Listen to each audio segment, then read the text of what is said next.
Welcome to Decision 2014. This 75th District Michigan House of Representative debate is being recorded September 19th from the studios of WGVU Public Media in West Michigan. The candidates for our debate are Democratic Representative Brandon Dillon and Republican candidate John Lorstorfer. The candidates drew straws for the order of their opening statements, and Brandon Dillon, you will go first. Well, thank you, Patrick, and thank you to all the viewers out there who will be watching this debate. I think it's very important for any candidate at any level of office to be able to come out and talk to voters and have an open exchange of ideas with those who are running against them. I've been elected for 4 years. I'm going into my third term, if I'm lucky enough to be reelected.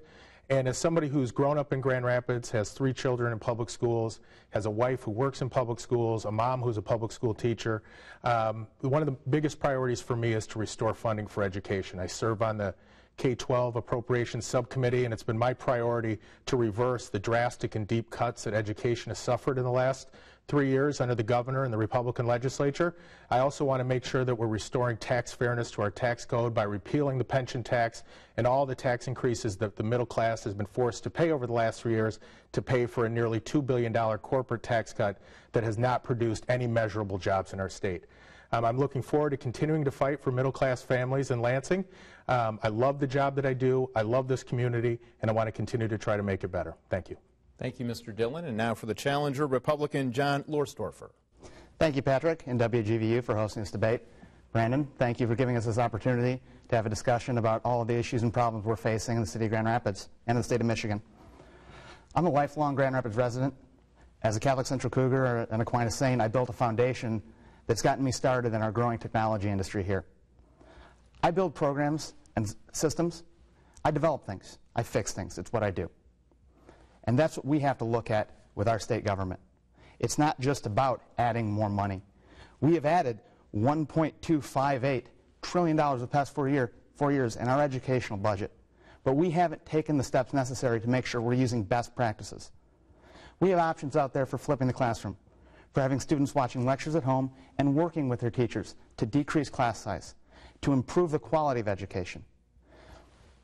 I appreciate all of you watching these debates so that you can see what we each bring to the table. You can see what your options are for November, and you make the decision.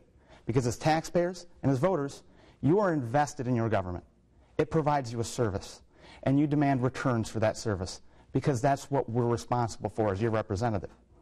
So, we have to be efficient. We have to be responsible. We have to make sure that we repair the infrastructure we need so that we can expand businesses, that we can start our own businesses, small businesses.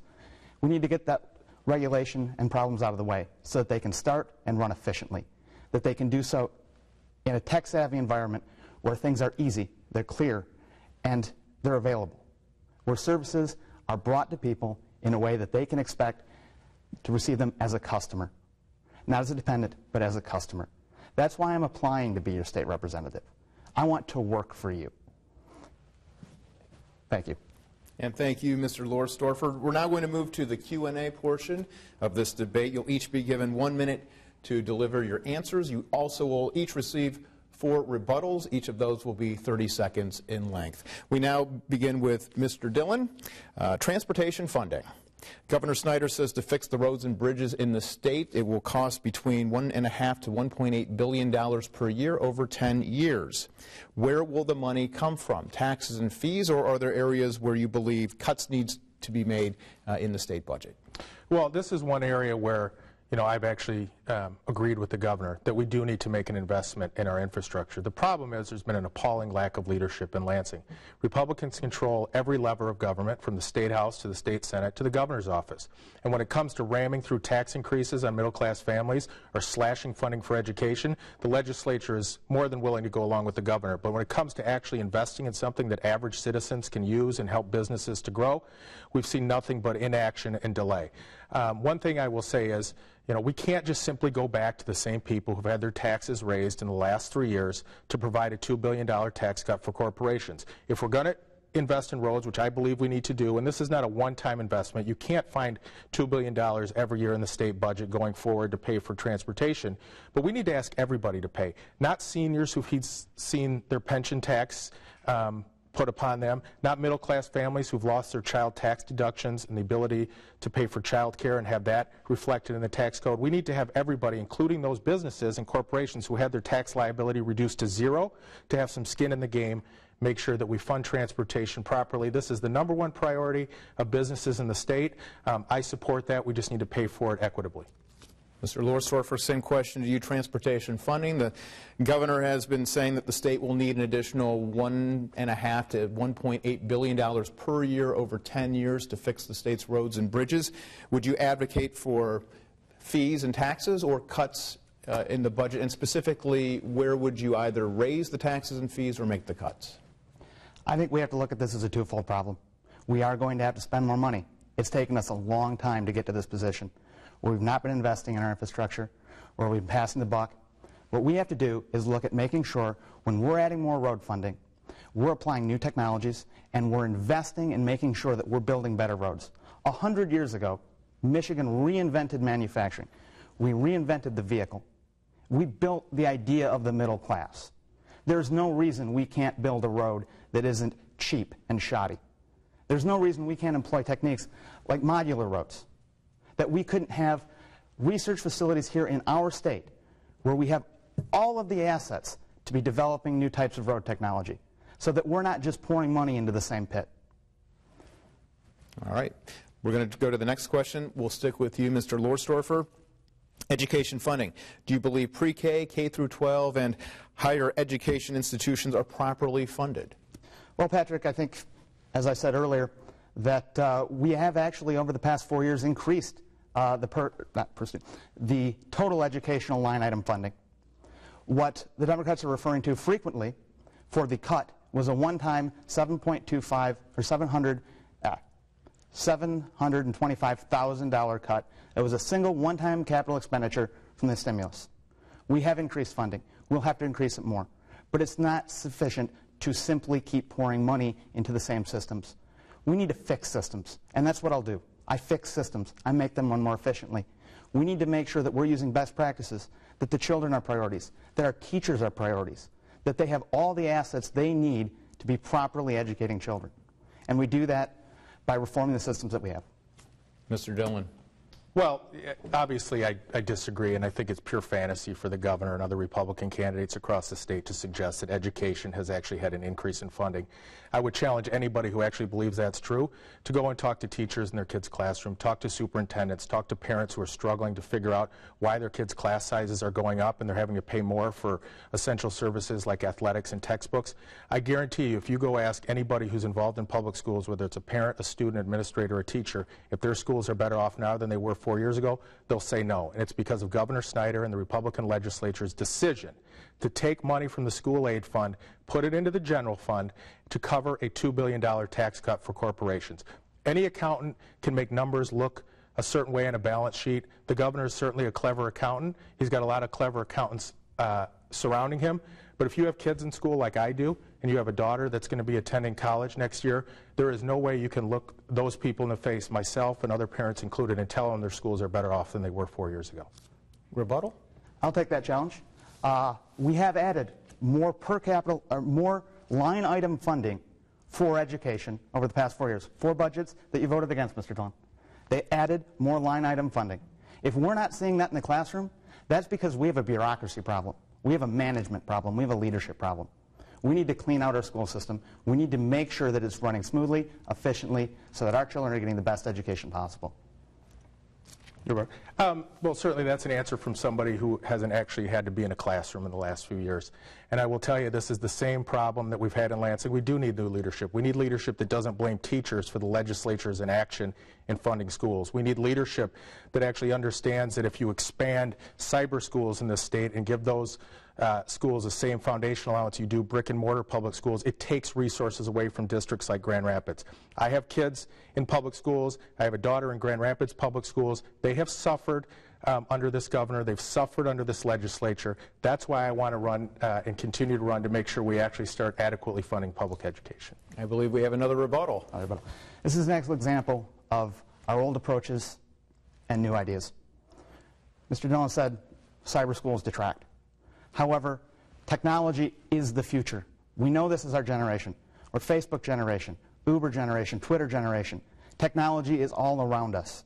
It is something that is going to be integral to our education system. We need to make sure that that is put into our schools efficiently. Not that it's distracting, but that it's enhancing the education that we're able to give our children. I'm getting the nod over here. One more rebuttal. John, I'd ask you, do you believe that a for-profit cyber school who does not operate a brick-and-mortar public school, doesn't have the same expenses, should get the same foundation allowance as a student in Grand Rapids Public Schools? I believe that we need to look at the most efficient way of funding them. If they aren't pulling their weight, then they do need to be reviewed. And that comes from Lansing, that comes from review, and that comes from teachers collaborating on how we best apply this technology. Since we're enjoying education here in the debate, we're going to stick with education, and the next question revolves around Common Core state academic standards. Mr. Dillon, this question to you. It's been much debated, and the implementation has been delayed. Do you support the standards or oppose them? Please tell the viewers why. I support the standards. Just like Governor Snyder supported the standards, these are not standards that come down from the federal government. These are standards that were developed by the National Governors Association, a bipartisan group of governors who understands, along with businesses and corporations across the state, who want to have highly qualified workers coming out of college and coming out of high school, that we have to have a set of standards. This is not micromanaging local districts' curriculum. This is not telling the state what it can teach and what it cannot teach. It's making sure that we have high standards. We're not just competing with other states. We're competing with other countries that have higher standards than we do. I think this is one area that the governor has gotten right. It was a bipartisan approach. Really, the only thing that held it up was a small group of extremely right-wing legislators who were worried that this was some sort of takeover from the federal government. It's not. It's working, and school districts are using it. Common Core education. A set of standards for education is important. I question some of the ways that these are being applied and whether or not teachers are getting the proper resources to carry through with it. You have examples where children are solving math problems that are based on child psychology logic, which can be important, but is not designed to teach them hard, rigorous math and science that we need to continue being world leaders and national leaders in engineering and technology and the kinds of jobs that are going to bring the industry of the future. Mr. Lorsdorfer, we stick with you here. Governor Rick Snyder's decision to expand Medicaid, the Healthy Michigan Plan. Do you support it or oppose it? Please tell us why. I think Governor Snyder made the best of a bad situation. I don't think that Obamacare is the correct solution to our insurance problem, but leaving money on the table that would have still been spent at the detriment to Michigan taxpayers and Michigan families would have been a bad decision. He made the right decision to use that money in the best way possible so that we have control over it. And they took the extra step to make sure that there's an expiration if the federal government doesn't keep its end of the bargain, so that they're accountable. We won't be left holding the bag.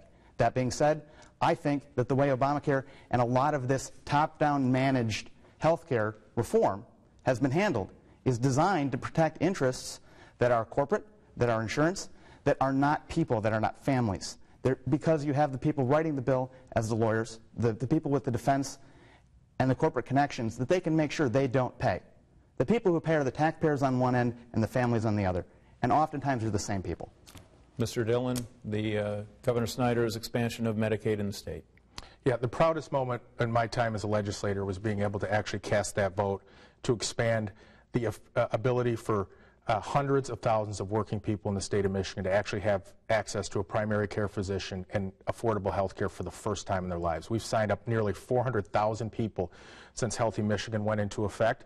I've heard stories from the Department of Community Health about people who've broken down crying as they've been able to find out that they're going to be able to get their blood pressure medication for the first time, that they won't have to choose between whether or not they can go see a doctor and whether or not they're going to be able to afford food for their children for that week. This was a smart, economical decision. This was something that was supported by primary care physicians, hospitals, healthcare providers, and anyone who understands that it is far more expensive to treat people in the emergency room than it is to get them the primary care that they need to be able to manage ongoing medical conditions. This was a great success for the state of Michigan. I was proud to do it, and I think it's going to have positive effects for years to come. Representative Dillon, we'll stay with you. Is there any rebuttal here? No? All right, we'll stay with you, Representative Dillon. With local governments struggling to balance their budgets, what must be done at the state level to restore revenue sharing? Well, it's certainly a question of priorities. Again, I go back to the first budget that Governor Snyder presented and the Republican legislature passed.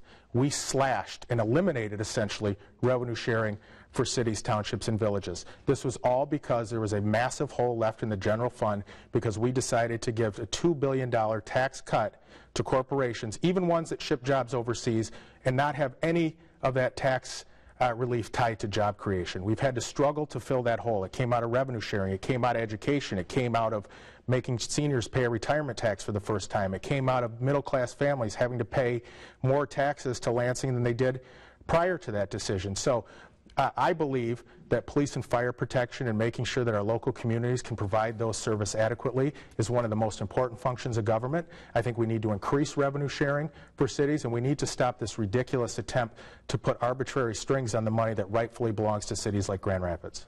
Mr. Lorsdorfer, same question to you. With local governments struggling to balance their budgets, what must be done at the state level to restore revenue sharing? We have to focus on keeping the money where it's coming from. Any dollar that doesn't make it to Lansing doesn't get all of that bureaucratic waste taken out of it. So we do need to be focused on revenue sharing. I'd like to touch on one point here, though. A lot of those cuts and the difficulties that we've faced over the past 4 years have come from the Granholm decade. 10 lost years without progression, with decay, with stagnation, with all of the issues we saw that have led us to this point. We've made tough decisions. We have had to do difficult things to get out of a hole. But we're seeing the light now. And we have an opportunity as Grand Rapids to make a new decision, to take a different direction. You have the opportunity to hire somebody that will keep us in the game for Michigan's comeback instead of on the sidelines. We'll stay with you, Mr. Lorsdorfer. Next question. When it comes to public funding of private business, in general, what role should the state play, if any, in selecting or supporting specific industries? The government has no role in picking favorites. Industries have to stand or succeed or fail on their own. That's what's beautiful about an organic, growing, natural economy. People start businesses, they operate them, they do them because they work and because people want to purchase their products. You can start a business. I can start a business. Any of us can. And if we get the extra hurdles out of the way for the procedural parts of that, we'll have an expansive success. But government should not be picking favorites in business. Mr. Dillon? Let me answer that, and then I forgot to get you on a rebuttal on the last one.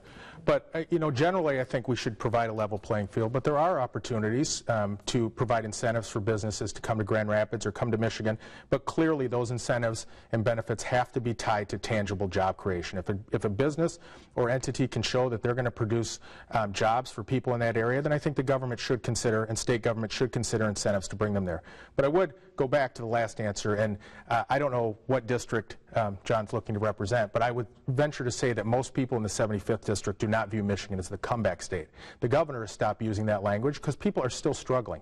We've gone from 50th in unemployment to 46. We are still in a hole. 4 of the 6 top growing industries in Michigan by the governor's own MDC, the average salary pays enough for you to qualify for public assistance. This is an economy that's working for very few people at the top. People have had their taxes slashed to zero while everybody else has had to pay for it. We need to reverse that trend. The people in the 75th district are not seeing any sort of magical benefits from the governor's economic program. We need to make sure that we reverse what the governor is doing, invest in education, put more money back in the hands of middle-class families. Then we'll start to see some real job growth in this city. We'll stick with you. A rebuttal? Sure. Well, 75th is seeing improvement. We are seeing growth. Look around us every day downtown. It's growing. It's expanding. The west side is revitalizing. GVSU, Grand Valley, moving downtown has been an incredible impact on our city. It is building us up. We are coming back. We are rebuilding. But that takes time. It takes tough choices, and it takes a commitment to rebuilding and to success. WGVU is downtown. We'll accept that. Very nicely done. We're going to now go to Mr. Dillon. Are we done rebutting here? Sure. All right. Well, you mentioned some of the numbers and the taxation. The legislature approved rolling back the state income tax from 4.25% to 4.15%. How will that benefit the state, or will it hinder state programs? Well, I support it. Because I think it's one small step at trying to restore some tax fairness for average taxpayers in the state. Let's not forget that the tax rate in this state in 2011 was scheduled to roll back at 0.1% for 4 years till it went back to 3.9%. The governor and the Republican legislature stopped those. Last I knew, that was called a tax increase. That's a silent tax increase that Michigan families have had to pay because as their taxes were scheduled to roll back, they had to stop that. And again, that was to pay for a $2 billion corporate tax cut. So I support tax relief for middle-class families. I support tax relief for the hardworking people in my district who have had to see their taxes go up to finance the ability of corporations to get off scot-free. One thing I will mention, when we had this debate, the potential in the next couple years, you talk about long-term consequences of decisions, businesses writ large in the state are projected to have negative tax liability to the state of Michigan. That means individuals who work will be paying 100% of the freight for the services and programs that state government provides that we all benefit from. Mr. Lorsdorfer, same question about rolling back the state income tax. Absolutely. We need to do everything we can to make sure people have as many resources and assets in their pocket, and we keep as much of that money we work hard to earn so that we can reinvest in our community, that we can build, and that we can grow. And that's where the recovery comes from. That's where the progress comes from our work, from our rebuilding, not from artificial Lansing construction. It comes from us working together for our community, growing, developing, and moving forward. Question to you, Mr. Lorsdorfer. What makes you a better choice to hold office than your opponent? I fix things. That's my job. If your program doesn't work, your computer doesn't work, you bring it to me. If I can't make it work, I don't get paid. I think that's an attitude we don't see enough in Lansing. We see far too much passing things on down the line. It's everyone's fault but ours. A lack of success is as much of an indictment for your performance as success. So, what do we need? We need a strong advocate in Lansing, somebody who will be committed to working in bipartisan efforts to get Grand Rapids what it needs, to make sure we're leading Michigan. And that's what I offer. Mr. Dillon, what makes you the better choice than your challenger? Well, I'm going to just continue to run on my record and the things that I've tried to advocate for in Lansing. I think the values and priorities of people in the 75th District are entirely consistent with the things that I've talked about. The number one issue I hear about is funding for public education. It doesn't matter where I go in this district or who I talk to. People are extremely concerned by the cuts that they've seen. That's why I've sponsored legislation to not only increase funding for public education, but to actually do a study for the first time to find out what it really costs to educate a child in Michigan and what it really costs to educate a child in a high-poverty district like the 75th District in the city of Grand Rapids. I've been proud of the work that I've done to advocate for middle-class tax fairness. I think the idea that we take money from hardworking people and transfer that tax burden onto corporations is entirely inconsistent with what people want in the city of Grand Rapids. They want a fair shake. They want an opportunity to succeed. That's what I've tried to offer them in the last 3 years, and if I'm lucky enough to be reelected, that's what I'll continue to do. Mr. Lorsdorfer, you have one rebuttal yet left, and you're going to use it. The math on that is difficult because I understand authoring a bill to increase education funding, but when 4 times budgets have shown up, where line item education funding is there, where it's available, where more education funding could be added, it was a no vote. So it seems as though the education funding, when it's Mr. Dillon's, is good. When it's anyone else's, it's not the same. Quickly, I think it's very clear that education has suffered in the last 4 years, and while the governor and the legislature have tried to move a shell game around to put more money into some of the retirement system, which has actually gotten worse because of decisions that they've made, like the expansion of charter schools and increasing privatization of public schools, Grand Rapids public schools have seen 0 increase in education funding over the last 3 years. Their budgets annually have had to be cut at the local level. They've laid people off. They've closed buildings. If Mr. Lorsdorfer thinks that Grand Rapids public schools would have been served well by the budgets that have been passed out of Lansing in the last 4 years, then I think he needs to talk to some of the people who actually work there. We now go to our closing statements. Mr. Dillon, you have 1 minute. Thank you, and thank you for the opportunity to be here.